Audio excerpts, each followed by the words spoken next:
Yes, friends, it's Transformers Tuesday, and you know what that means. Another reveal from Hasbro. This time it's the Haslab project for this year.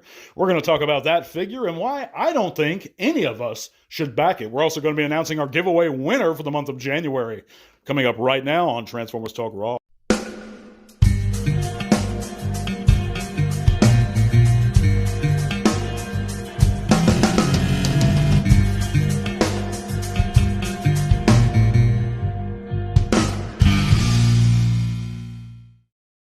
That's right, friends. Welcome back to another TTRP. That's the Transformers Talk Raw podcast on YouTube and Spotify. If you haven't heard, you can click all those great links in the description below. It's going to take you to all kinds of cool stuff, including our Facebook group.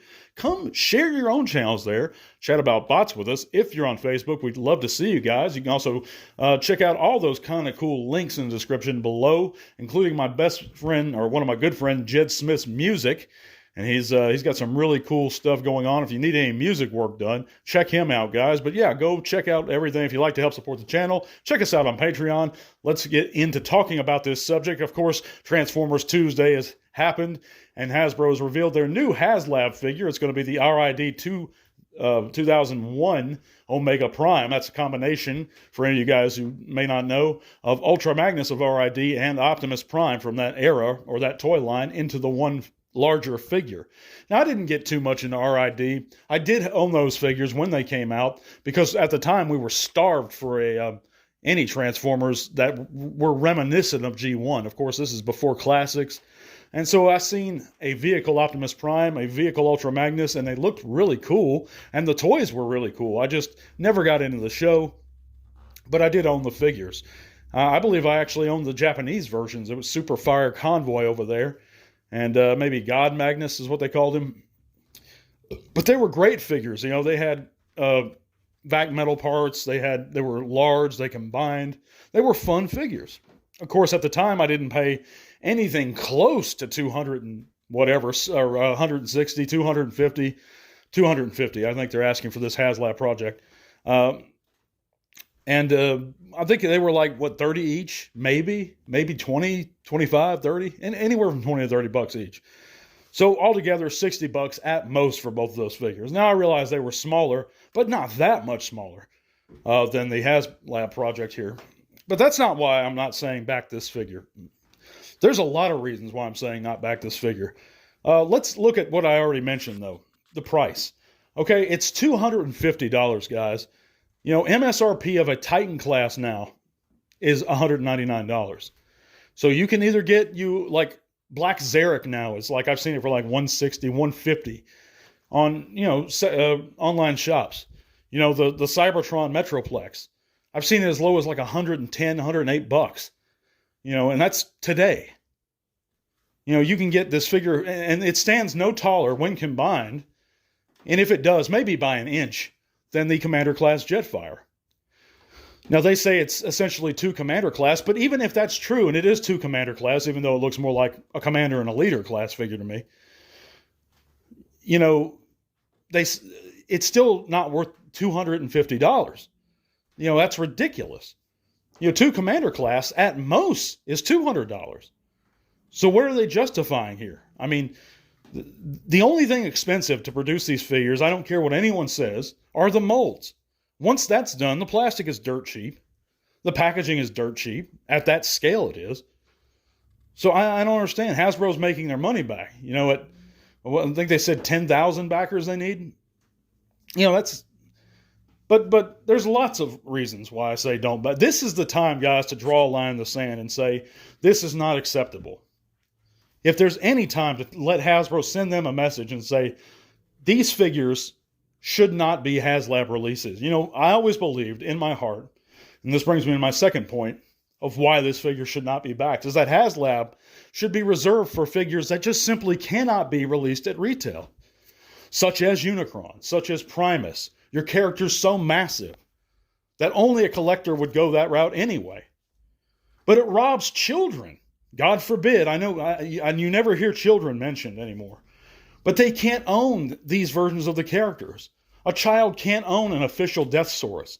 That's what pissed me off about the last Haslab project. Good figure or not, whether or not it's a value, all other points aside, a child cannot get into that Japanese continuity, cannot enjoy that character. You can make the argument, and lots of people try and make this argument. Oh, well, they have no attachment to the characters, so why would I didn't have any attachment to Iguanus, the G1 Iguanus, until I got him.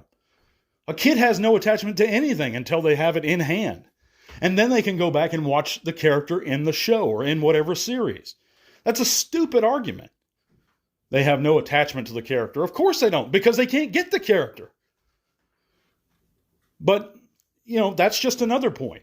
A child will never be able to own those characters. But another thing is, these are not, obscure characters. Some even made the argument that Desaurus, Victory Saber over here were kind of obscure. And okay, I get that. But this is Optimus Prime. RID was shown over here in the States. This is not something that's just, over there. It's ridiculous. This is Optimus Prime and Ultra Magnus. These are main characters. This is the leader of the Autobots here. And Legacy is supposed to incorporate and celebrate all of G1, which leads me to another point. This is the 40th anniversary of the Transformers. What in the hell does a 23-year-old line have to do with the 40-year-old? Shouldn't it be something G1? Now, I digress. I am a G1er, and you could say, oh, cry, moan, whatever, that's fine.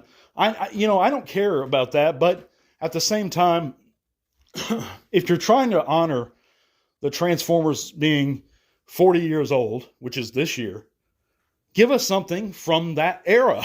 It just makes sense. It has nothing to do with the fact I'm a G1er. I liked RID, the toy line.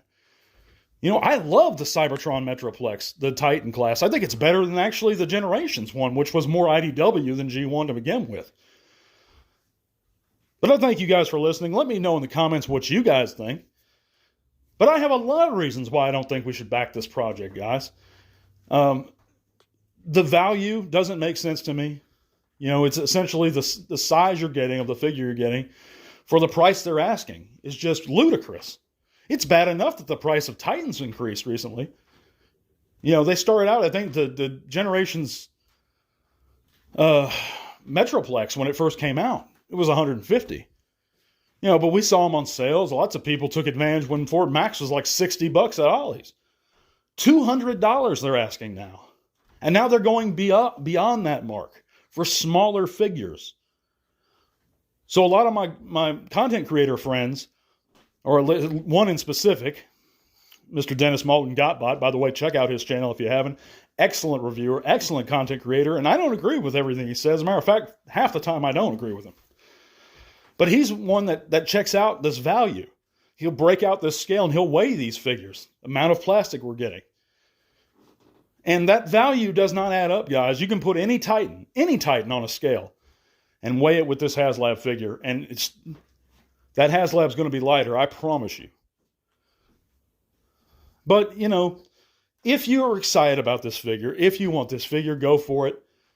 But I think this is an opportunity, guys, to show Hasbro that this is not acceptable as a Haslab project. That we would like more thought put into these things. And these are figures that should have gotten retail releases in Legacy. Let's just be honest, guys. But, I loved, they could have made them a Commander class or 2 Commander class over the next couple years or the next 3 years. Give us a RID guy, then give us another G1, then give us an RID guy again. Well, I don't think there's any excuse for it, but again, let me know what you guys think. We're going to catch you back next week. Oh, by the way, let me announce the winner of our giveaway for the month of January. Now, of course, that's going to be for a sealed Legacy Detritus, Legacy United Detritus, which is a fantastic figure. But if you didn't win, guys, hang in there, stay subbed, stay listening. We have a giveaway every month. And I think we only had like 15 entries for this figure this month, so that were valid, 15, 16. So any of you who did enter had a very good shot at it. Hang in there. You will win eventually because there's only, I think the most entries I've ever had have been like 50. So you have a very good chance of winning one day. But our winner this month is going to be Prism. Congratulations, man. I'm going to holler at you via Twitter or X, and I'll get your information, send your figure right out to you. To the rest of you, thank you so much for listening. God bless you guys, and tell all are one.